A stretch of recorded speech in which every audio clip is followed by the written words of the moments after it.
It's a very frustrating journey. Safety's a hard one. You have it all figured out, and then all of a sudden you get the phone call that something's happened. I audibly gasped when the truck enters the work zone and you just see it explode in fireball. One thing we need to do in this industry is we need to stop killing people. I looked around. Half the people were listening. Man, that's a rich topic, Tristan.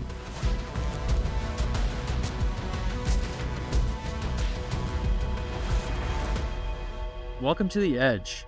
Our podcast is dedicated to highway construction, bringing you interviews with industry leaders where we discuss the latest trends and insights. I'm delighted to be joined by Pat Nelson for our inaugural show.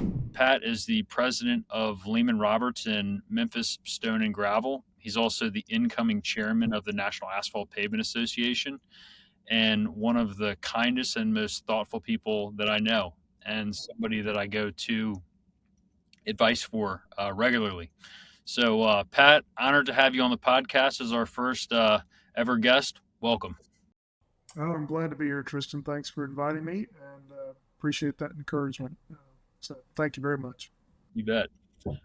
So, Pat, could you tell us a little bit about your background and your journey in the asphalt and construction industry? Yeah, absolutely, Tristan. I ended up in this industry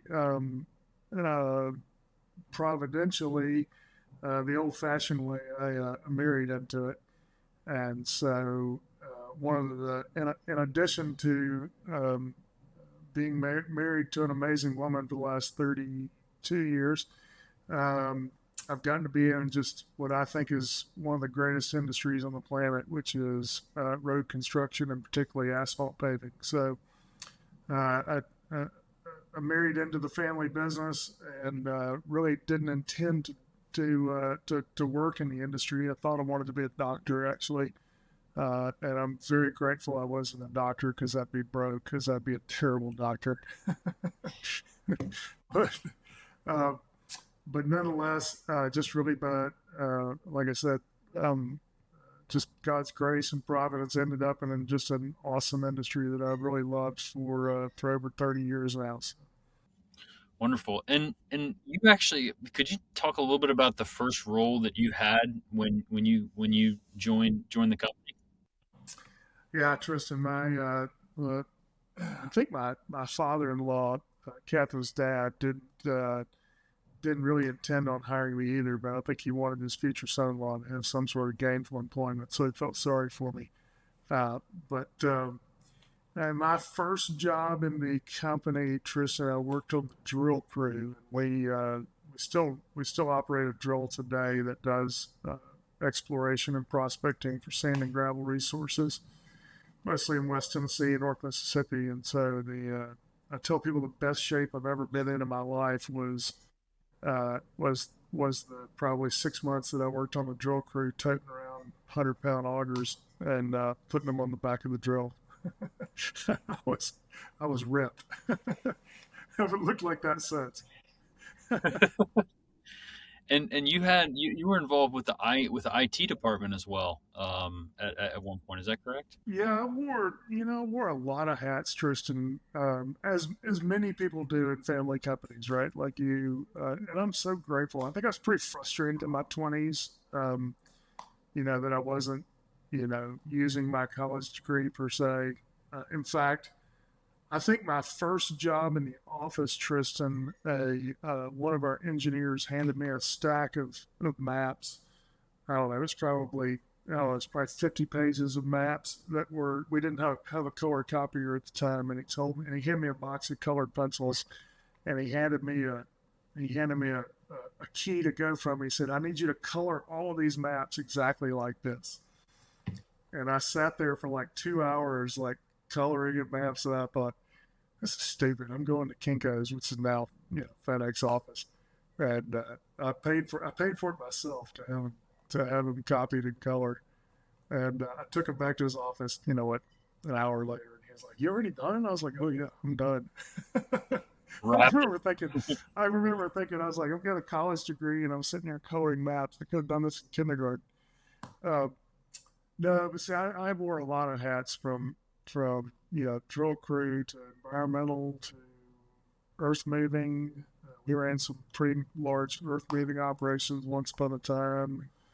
Didn't know anything about any of them, and then at one point we needed help in IT, and I am a self-proclaimed geek, and so I did. That was probably one of the areas I enjoyed the most, but was probably the least capable or least qualified to be doing.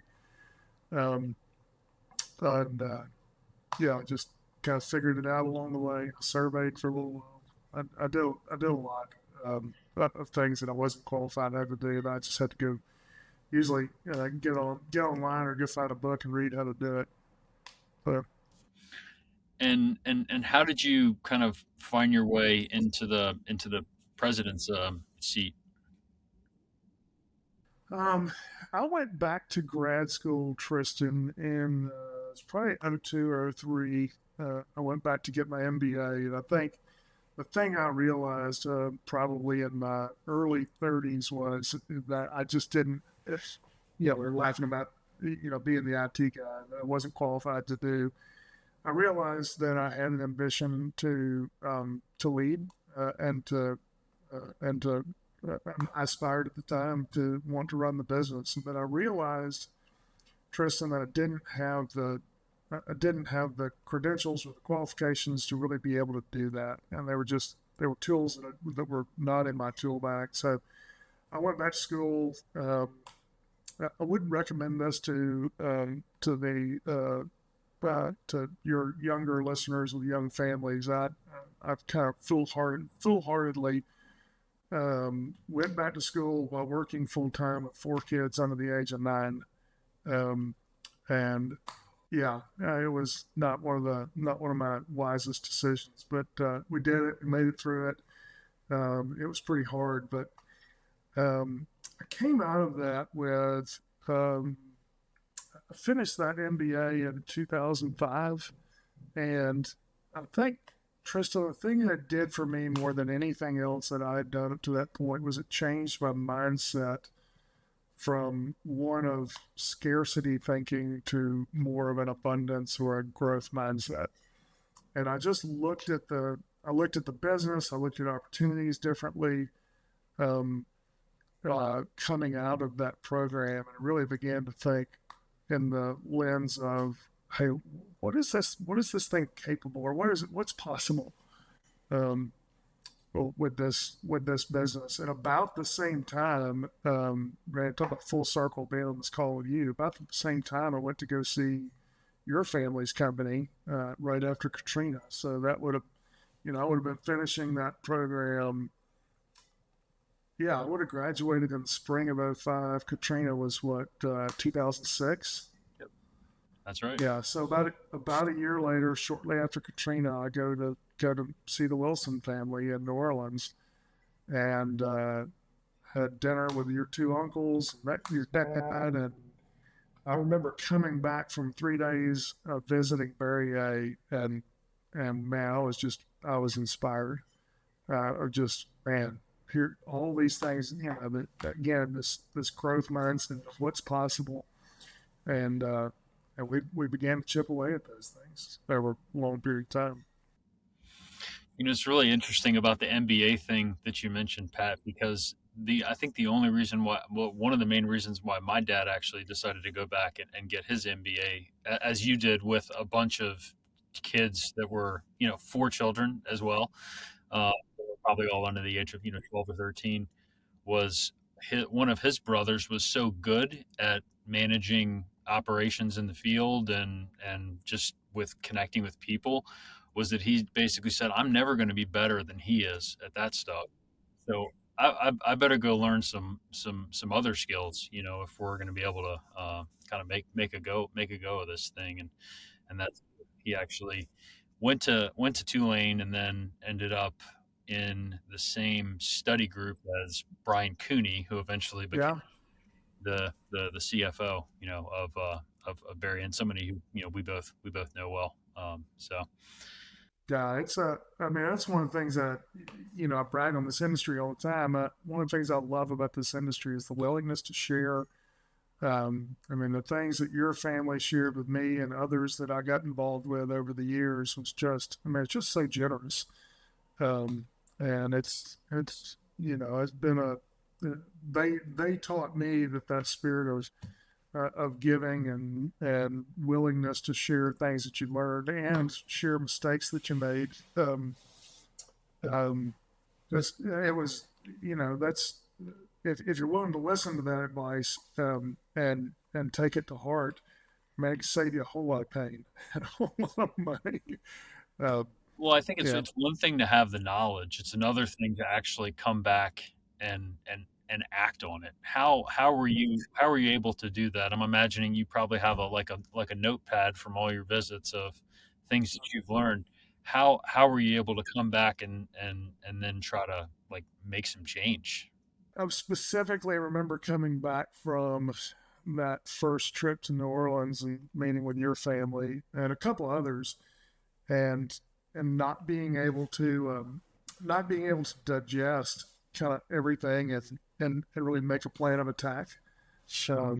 And so I probably literally just vomited ideas to anybody who would listen, and which was not helpful because it just kind of, basically what I was communicating to folks back at Lehman Roberts was, man, you guys just you guys suck.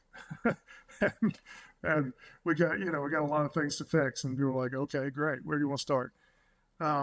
And then I think probably the sort of the key moment for us was we really began to tackle our equipment division.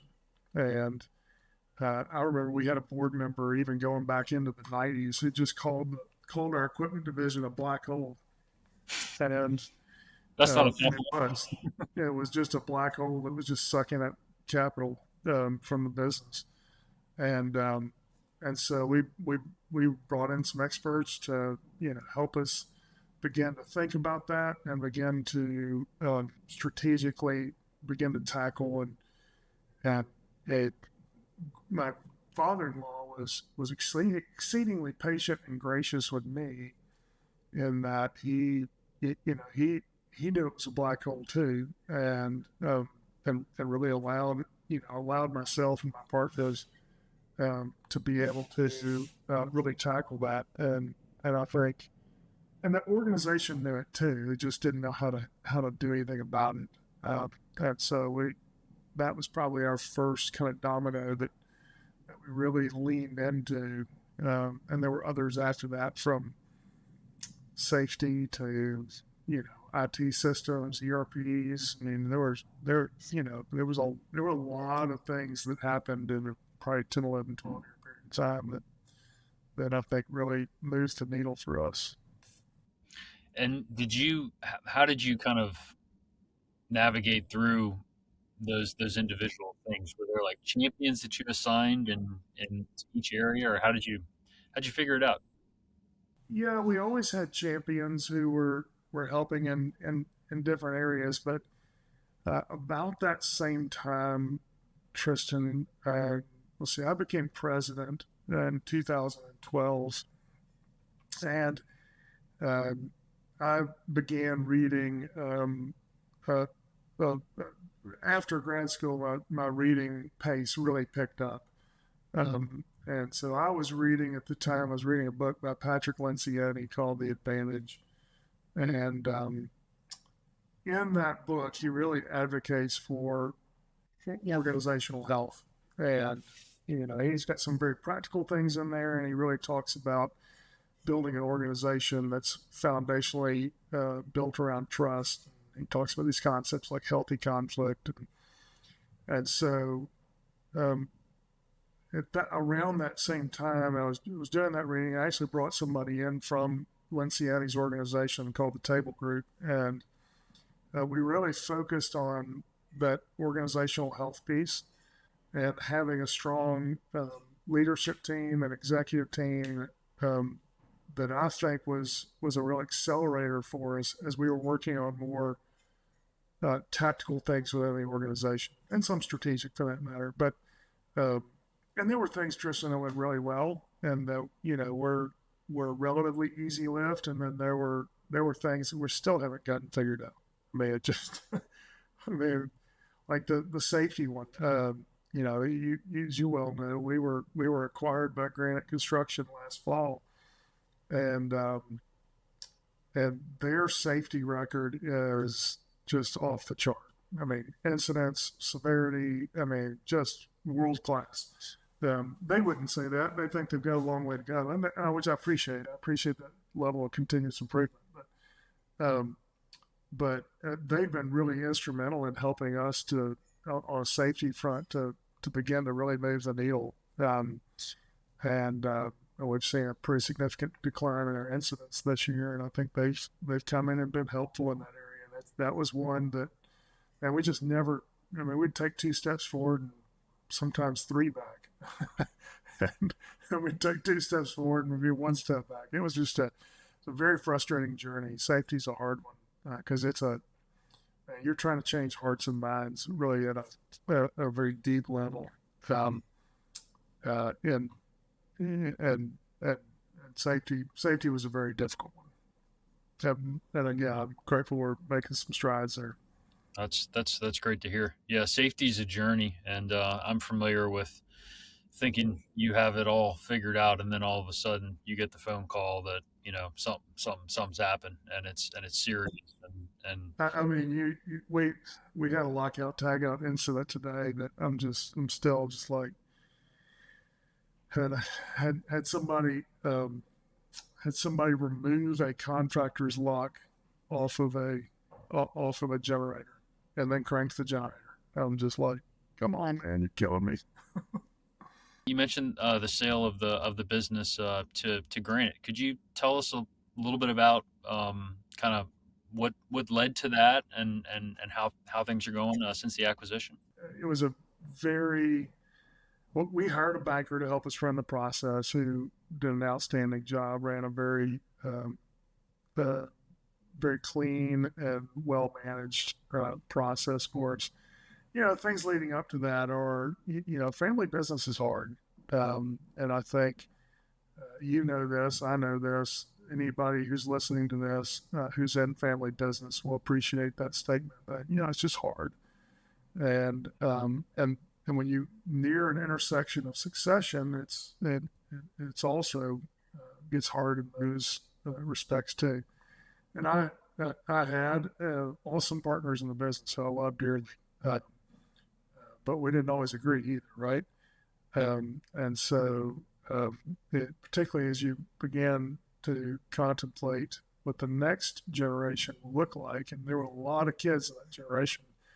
It's just sometimes the best thing for the business is to find a new steward for the business. Um, and I think what we realized collectively and all agreed upon was that our companies had reached an intersection where a new steward was needed who was going to, quite frankly, steward into the next season of the business better than we would have, or even the next generation might have. And so that was what we decided was what was best for the companies and for the 300 plus awesome men and women who work there, was to go find the best steward of the business, and I think we did that. I'm really proud of I'm proud of the decision that we made about why we did it and how we did it, and I'm proud that Granite was the right company for our folks. The fit and the values around that have been really great, and I've appreciated the mentality which Granite has wanted to continue the business, support our employees. It's been affirmed in little ways and big ways over the last, golly, almost 10, 11 months now. Oh, appreciate you sharing all that. Yeah, and I totally agree. I mean, family. Yeah, I mean, you know my story. I was in a family business. We worked really hard to try to transition to the next generation, and we were unsuccessful in that. Unfortunately, we as well found a great acquirer in CRH, but it was really hard, man. It was heartbreaking for Yeah. me and for others. In retrospect, one of the best things that could have happened opened up so many other opportunities for folks to grow, and I think was the right thing for the family as well as for the business and the employees. But Yeah, easy process. it is hard, and it is heartbreaking. But it's also, I agree with you. It's looking back 10, 11 months from now. I think it's one of the best things that could have happened for the companies and for our employees.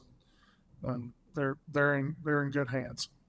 Absolutely. And granted, of course, their reputation speaks for itself. Their resume is quite impressive. And also, I really one thing I did want to call out was that I think you were actually it was a panel at a Napa conference, and you were talking about safety, and I think it was Kyle Larkin with Granite, basically in the middle of the presentation stood up and said, you know, one thing we need to do in this industry is we need to stop killing people. And I mean, it's like I looked around, and half the people were listening, so the people Yes, half that were listening looked around and said, "Wow, that's really fascinating." So that safety is that big yes, a deal that they're willing to kind of call that out and say this is because if we're struggling with like workforce and and recruiting and retention, safety is to me like number one fundamental. Um, so I thought that was pretty neat. yeah. He has a real passion around that, and is a as you say, Kyle is very willing to um, he's very willing to call a spade a spade, and he's not. He has another saying. He goes, there are no trade secrets in safety, right? Like we just need to. I mean, if CRH or Granite or Lehman Roberts or Perrier or whoever it is figuring out a better mousetrap as it relates to safety, we need to share that. We need to share it aggressively because yeah, we need to stop killing people. And and then yeah, Napa has a charity a fund set aside for employees of members who are killed um, the auto plant or paving crew. I I got a I got an email this week from Vince Hafeli down at HX, Florida. Have you seen this? Um, do you know about this? The incident they had earlier this week. I just missed a call from Andy, but no. Yeah, they had a work zone intrusion this week, and I asked Vince's permission to share this, and and he said absolutely. So I'd sharing this in your podcast. But they had a work zone intrusion about 11:15. They'd just taken off from the joint, and dash cam camera in the attenuator truck. You see a drunk driver swerve into the work zone from the left, and had come through 15 seconds earlier, would have had a roller operator who was getting on his roller. Had he come through 2 minutes or 3 minutes earlier, he would have hit the entire crew that was working the joint as they're getting ready to take off. And this car comes right up the back of the paver, and you just see it explode in a fireball in the back of the paver. And the paver operator had some burns and injuries. He'll be fine though. Um, yeah, I mean, I watched this thing and I was just like, I audibly gasped when the truck enters the work zone. Let me tell you what a great guy, I mean, what a just awesome human being that Vince is. Vince turns around and sends a check to Napa Cares in the amount of what the gift would have been to the family had there been a death on that job. And it was, hey, I want to pay this forward. I hope that I never have to receive a check from Napa Cares, and I hope nobody in our industry ever has to get another check from Napa Cares because of a fatality on one of our jobs. But if every member, every time there was a near miss or near hit, and one of our work zones did that, that fund would be enormous. And so I asked Vince if I had permission to begin sharing that story because I just thought it was so cool that he did that. And honestly, he's very fortunate. We're very fortunate that his paper operator is going to be okay. Yeah. Thank you for sharing that. Yeah, Vince is an amazing person, and Ajax, Yeah. they're a special special company, for sure. Yeah, I've been to the hospital to, when we had a work zone intrusion. We had 4 employees that were airlifted, off of Airline Highway outside of New Orleans, and never want to experience anything, like that again. But it's a sad reality, and it was the same thing. It was a drunk driver who was driving. We were working on a Friday night, and they came into the work zone, and a couple of guys were cleaning up one of the joints, and I still think that there's more to be done on the protective side, with legislation and, you know, working to make sure that our people are safe. I mean, just 70 mile an hour traffic, or 80 mile an hour traffic, because you add 15 to whatever the speed limit is. That's about what they're going to drive. And a half-foot wide orange drum in between that and people, wives, husbands, children. Well, and I don't know what it was like I don't know what it was like in Louisiana, but in Tennessee and in Mississippi, we have to fight to get blue lights out there. I mean, it's just it's and of course, TDOT doesn't like for traffic to back up, but actually the safest thing for our employees is to have a 3 mile traffic jam behind the paver, because everybody's going not 80 miles an hour, but they're going 5 or 10. Um, and I know TDOT, MDOT, every DOT in the country doesn't want to hear me say that, but that's the safest thing for our employees is to slow traffic down. Yeah, either that or full closures. Yeah, full closure. Yeah, Close the whole thing down. let's close it. We'll pave it in 2 weekends if you'll let us close it, or 3 weeks. I mean, just we'll come in. We'll come in and knock it out. There's safer ways to do this work, and I know that the work zone legislation is a priority for Napa. It's a priority for Granite. It's a priority for a lot of our companies and industries. And I remember your uncle told me one time, we had a work zone intrusion. And I called him about it, and I remember he was he had a lot of righteous anger around it. And his anger came out like, we as contractors accepted night work way too quickly. Like we just, as an industry, we accepted that risk too readily. And I would agree with him on that. And we still haven't as an industry pushed back and just said, this is, we just can't do this. This is a great segue into, your becoming the chairman of Napa, and I'm really excited to hear about what are your vision, what's your vision, and what are some of your goals as you take on that very important post. I'm grateful to have this platform. I'm grateful to have that platform over the next, year plus to be able to really advocate for and speak to some issues. One, Tristan, I really want to celebrate this industry and celebrate the human beings that I think make it up. And I want to take a few opportunities to highlight, some. I'm sure Berryer had some of these, but we have, I think, 3 or 4 families now that are, third and fourth generation working at Lehman Roberts, and I love this industry. I love that it provides generations of thriving for families like that, and just the history of that, and the what we get to do day in, day out, week in, week out, is we get to bless those families that make up this industry, and we get to continue those traditions and those cultures that go forward, and we get to we get to make life, we get to make the economy happen for the communities where we work. I mean, in Memphis and North Mississippi, you can't, you'd be hard, I bet you couldn't find a street, road, interstate that we didn't pave at some point in the last 85 years.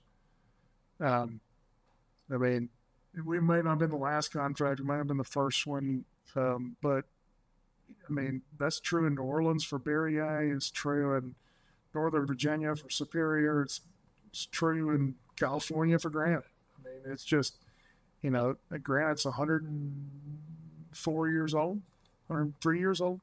And I bet you there's not many roads in California they haven't touched in 100 years.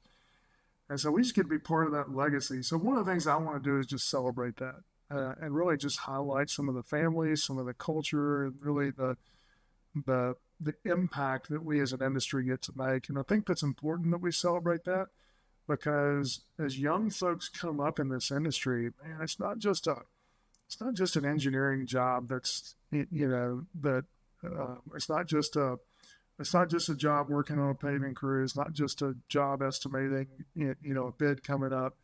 Now we're getting to impact people's lives in a really positive way. And the impact that we make on the economy as an industry is substantial, because nothing moves in this country. We saw it with the longshoreman strike, that all of a sudden goods quit moving around this country for the 3 or 4 days that they were on strike. And everybody's in a panic about it. I mean, it's like, oh gosh, we got to buy all Christmas presents.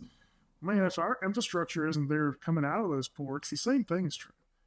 And I think our young folks coming up in this industry need to hear that, man, what we do, and it is an enormous part of the economy in this country. And so that leads me to the second thing that I want to be able to focus on, really, and I'll spend a lot of energy over the next year thinking and talking about this. But IIJA expires in September of 26, which is hard to believe because I feel like we just got that thing passed. But it is just around the corner that the highway bill expires. And Napa in particular, couldn't be more excited about the government affairs team that we have put in place now with Niall and his team. And I want to make sure that they've got all the tools they need to advocate well for our industry in light of that bill expiring. And the best way to do that for our industry is to have a very well-funded and active PAC. And political advocacy, you may not like it, you may not agree with it, but man, it's the system we've got. And it's the greatest system the world's ever known. But it's still messy, and the way to be able to advocate and to have a voice in D.C. is through political contributions. And I know people hear that and they're like, "Oh, we're just paying them." No, we're not just paying them for their opinion. You're paying to have your voice heard, and it's how the system works, and it's how it's worked, since the founding of our great country. And Napa has historically not funded that and not really participated very. We haven't done a great job of weaving advocacy into our DNA. And what I'm hoping is that next year we'll raise a pretty substantial amount of money for the PAC, but more importantly, that we will begin what I think is really a multi-year vision for weaving into the asphalt industry a culture of advocacy. So in the last month, we've done 10 plant tours across the country. That is the most plant tours that I can remember us doing during a recess of Congress. And we've done, in fact, we might have done an 11th one today. I think Niall was doing another one today maybe, but that is fantastic. And the reason we've been able to do that is because we've contributed to those campaigns, and we've got a PAC that's able to make those contributions. And then we extend the invitation, and they come see, and they meet our employees, they see what we do, they see the impact, they see the recycling. There's just nothing more powerful than us being able to do that. But it starts with us making a contribution. And the fact that we've upped our advocacy, or we've upped our political giving in the last year and a half is substantial, and is leading to what I think as well. I just talked to Niall the other day. That's a record for us in plant tours during a recess. So we're super excited about that. And then the third thing you'll hear me talking about over the next year or so It's interesting we mentioned Vince earlier. Vince has really, along with an incident that happened at Lehman Roberts in 21, between a suicide that happened in 2021 with one of our lead men on one of our paving crews, and listening to Vince's advocacy around mental health, it's been a really eye opening for me.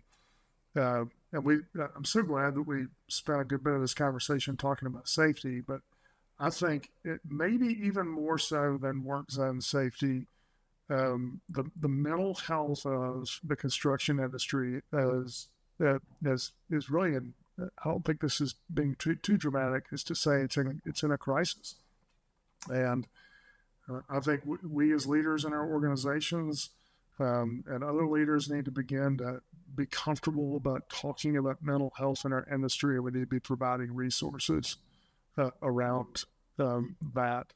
And so I don't want to take anything away from Vince, but from his advocacy on that. But he's been particularly impactful to me as I've just really awakened in the last several years to what I really believe is a safety crisis in our industry. Wonderful. Well, those are three big and very very important initiatives. On the Yeah, and thank you for sharing that too on the mental health side, and thank you for being such a big supporter as well. Because I teamed up with Vince and we did a little project for a race, and we're able to raise some funds that went to that. I love that you did that, Tristan. That Yeah. was a blessing to get to support. Well, the only reason why that was even a thing was because Vince, the first time I met him, told me his whole story, and it deeply, impacted me. Hearing that from him. So uh, I'm really excited about you taking over as chairman in APA, and pumped about 2025 and the year ahead.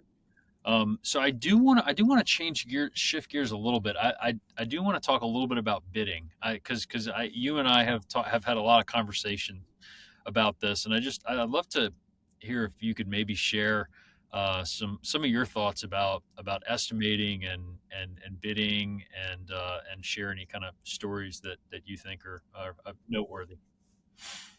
Man, that's a rich topic, Tristan, because I don't feel like I'm very good at it. Like it's I get in my own head when it comes to betting, and I try really hard to not to because I hate losing, and I keep having to remind myself on bid day. I think I really hate losing at anything. Um, but I have to remind myself on bid day, it's easy to win on bid day. Like the goal is not to win. The goal is to win with the least left on the table and the most margin in your pocket. Right? Exactly. And so like it's easy to win. So I have a few things that I think about when it comes to bidding, and it usually has to do with just areas of discipline. So really understanding your costs, really understanding the risks in a job, and making sure that you've anticipated or mitigated what those risks are. And I think understanding the structure of your market and knowing where your competitor is particularly important. How much backlog do you perceive, or even not just perceive, but know that they have. So I think if you can back up from I mean, like the mechanics of bidding, particularly a paving job, are really not that challenging or hard. I mean, it's really it's thinking through what are the challenges of bidding the job kind of thing. So how are the trucks going to get to and from the job? Just all those logistical things, and understanding that I think is really key. We've always shot for you know 2 to 5% left on the table. Felt like anything under 2% was just blind luck. Yep. And It so can go either way when it's that close.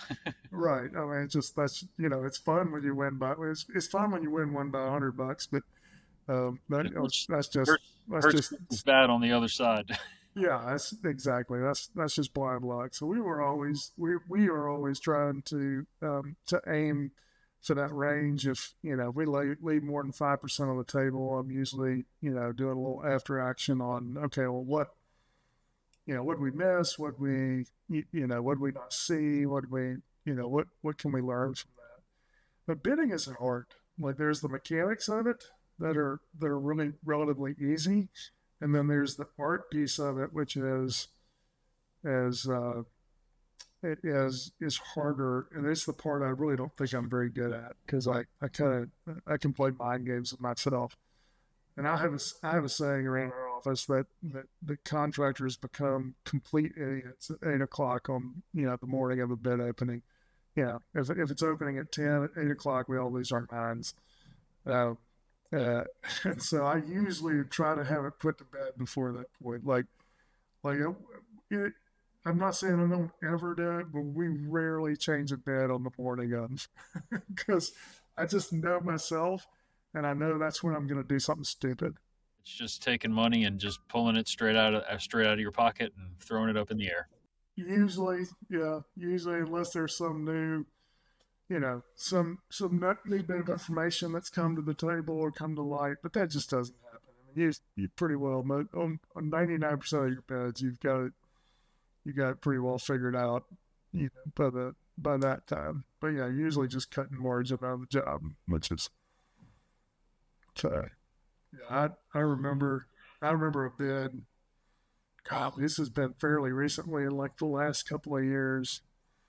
And I made the mistake of walking in the project manager that was bidding the job. I walked in his office at about 8 o'clock in the morning, 7:30, something like that. I was like, "Hey, how you feeling about it? What do you think?" And he's like, and I mean, we'd already kind of settled all the numbers the night before, and and he goes, "I think we need to put a wrap credit in the job, and we just don't do wrap credit." So anyway, he talked me into it, and every penny of that we were already low, we were already really low, and then we got even lower.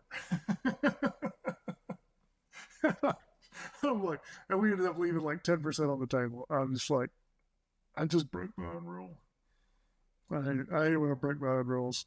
That's the problem. It's so deceptive, though. I mean, it's human nature. I mean, our aversion to loss is just a crazy thing. To your point, I mean, I think that's a big part of why people do it. It's just it's kind of how we're wired, and it's like it takes a lot. To your point, I think discipline is as you mentioned, a really big part of that.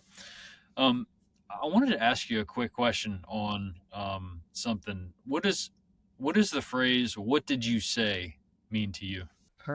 I think one of the things I learned somewhere along the way is I try to reframe what I heard somebody say, um, and will repeat it back to them, particularly when um, yeah, man, I think I do it in a lot of situations. I'm pretty sure I do it in my life too. As hey, well, here's what I heard you say. Am I close? Um, uh, and I think that's one of those little tools that I picked up somewhere along the way that's been helpful for me in being able to communicate that I heard what you were saying. Finally, a question about books. I know you like to read. Um, I think you said at some event recently that you only read one book a year, which I know is not true. Um, far from it. So I'm curious as to what book or books have you most like given away or gifted to people, and why? That book, The Advantage, I've given away, golly, 50 copies of that over the years. Um, Stephen Covey's Seven Habits of Highly Successful People, I've given that one away probably 30 or 40 times too. And then one I picked up, or a couple that I picked up in the last couple of years by the Arbinger Group. They've written 3 or 4 books, but I think the ones that have been most impactful to me were Leadership and Self-Deception. And then they did I guess it was a second book to that. It was called Outward Mindset.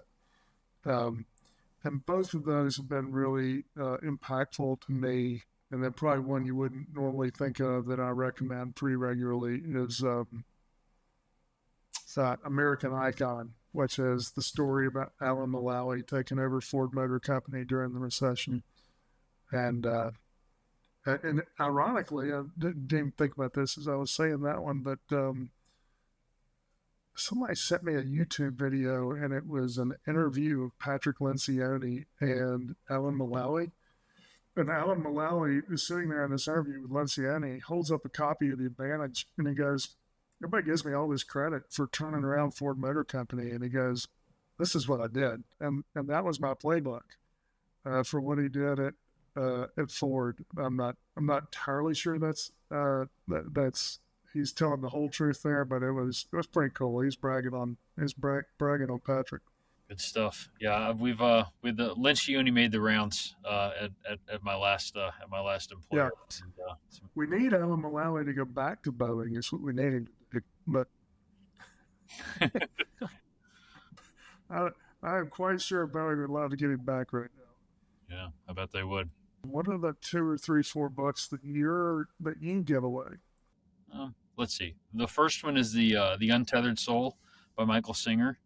One of my absolute favorite books about kind of how the mind works and the stories that like we tell ourselves, and just trying to be present in every moment and appreciative. And it kind of that book hit me at a perfect time in my life when I kind of needed that. Uh, so that's one of my favorites.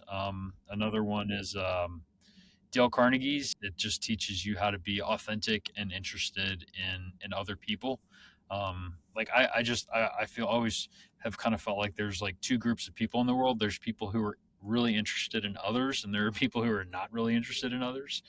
And the I've always been in the interested camp, and I'm wanting to like hone my skills and getting to know people better and really kind of understand them.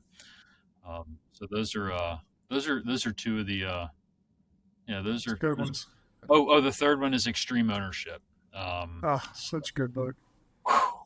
I got to go to this Dirt World conference, which is actually coming up next week, and Yeah, it's next week. yeah, and was fortunate enough to get to work out with Jocko at 4 a.m. and meet him. Yeah, it was 20 minutes, no weights, nothing, and by the end, I was done. I was like toast. So it was a lot of fun, and I've enjoyed that That's book. fantastic. Yeah, something that all the new hires at Edge Vanta, it's required reading. So That's really cool. That's good stuff, Tristan. Well, Tristan, thank you for having me on. I would just want to, I really just want to commend you for your leadership in the industry and what you're doing through Edge Vanta and the way you're continuing to lean in. I enjoy reading your posts because they're they're valuable from a perspective of they speak from a place of humility. They speak from lessons learned. You're transparent about things you've done well and things you've done poorly. And I just want to encourage you that I'm very grateful for your leadership in our industry and the impact that you and your company are making. I greatly appreciate it. That means a lot. So thank you. All right, man. Take care. See you.